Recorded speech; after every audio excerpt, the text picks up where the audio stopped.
Welcome back to my channel. आज मैं आपके साथ शेयर करने वाली हूँ लौकी का ऑयल बनाने का तरीका।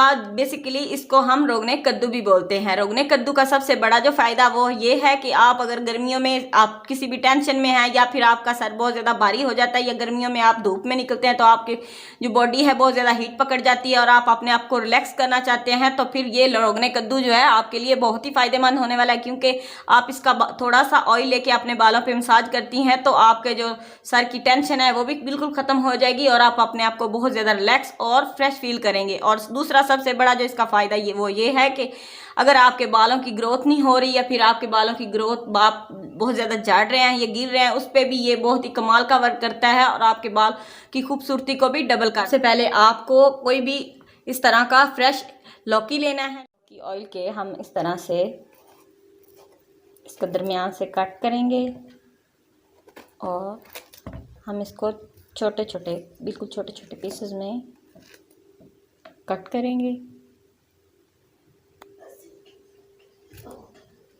इस तरह से इसके आपने इस तरह से पीसेस कट के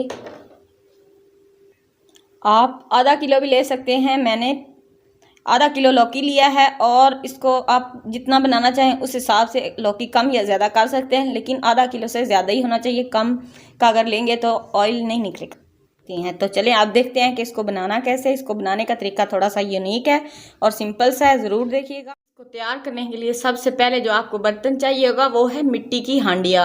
आपको इजीली कहीं भी मिल जाएगी। कोशिश कीजिएगा कि यूजलेबल हो, नहीं बिल्कुल ना हो, क्योंकि इसमें आपने इस तरह कोई भी अगर प्याली मिल जाए तो ठीक है, नहीं तो कप का भी इस्तेमाल कर सकते हैं। जो बिल्कुल इस तरह से साइडों पे हम लौकी रखेंगे। इसकी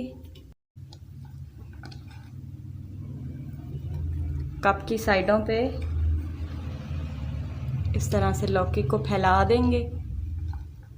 अब हम क्या करेंगे, कोई भी प्लेट लें जो अच्छे से इसको बंद कर लें उससे, और आटा लेके आटे को अच्छे से पानी में मिक्स करके थोड़ा सा पतला पेस्ट बनाएं और प्लेट की साइडों पे इस तरह से इसके जो सुराख हैं वो बिल्कुल हम बंद करेंगे।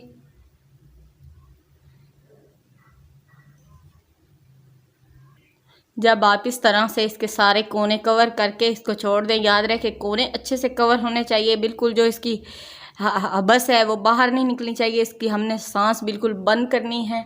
अब आपने क्या करना है कि हांडी के नीचे आग जला देनी है। कम से कम 20 मिनट आपने हल्की सी आंच पे इसको बड़े रहने देना है। 20 मिनट बाद हम इसको चूल्हा बंद करें। 20 मिनट हो चुके हैं हमारी इस हांडी को चूल्हे पे रखे हुए। हमने आंच को बिल्कुल बंद कर दिया है और इसको अच्छे से उतार लेंगे। ये देख सकते हैं कि थोड़ा सा हमारा जो है रोगने कद्दू निकला है। ये थोड़ा इसलिए निकला है कि हमारा जो कप है वो बड़ा था। अगर आप छोटा बर्तन रखेंगे तो फिर आपका और जो रोगने कद्दू है वो बहुत ज़्यादा निकलेगा। इसको हम किसी भी कटोरी के अंदर ऐड कर लेते हैं। आप देख सकती हैं कि इतना सा हमारा जो रोगने कद्दू है वो निकला है। अगर बर्तन थोड़ा सा छोटा लेंगे, चौड़ा लेंगे तो फिर ज़्यादा निकलेगा, क्योंकि हमारा बर्तन था थोड़ा सा लंबा, इसीलिए थोड़ा सा हमारा ऑयल है वो जो कम निकला है। तो इसको अब अपने यूज़ कैसे करना है, ना आपका रोगने कद्दू है उससे 2 गुना आपने सरसों का ऑयल लिया, उसमें आपने ये रोगने कद्दू को मिक्स कर दिया। मिक्स करके आप महफूज करके रख सकती हैं। जब भी आपके सर में टेंशन हो या फिर आपको सर दर्द हो या फिर आप बालों की ग्रोथ के लिए इसको यूज़ करना चाहें तो आप अपने बालों में अच्छे से इसको मसाज करके छोड़ दें। इंशाल्लाह आप एक ही दफ़ा के इस्तेमाल से देखेंगे कि आपको बहुत ही कमाल के रिजल्ट्स मिलें। ये बहुत ही कमाल का है और हर्बल रेमेडी है, ज़रूर ट्राई कीजिएगा। अगर वीडियो अच्छी लगे तो प्लीज़ लाइक कर दीजिएगा और सब्सक्राइब करना मत भूलिएगा। चलिए, अल्लाह हाफिज़।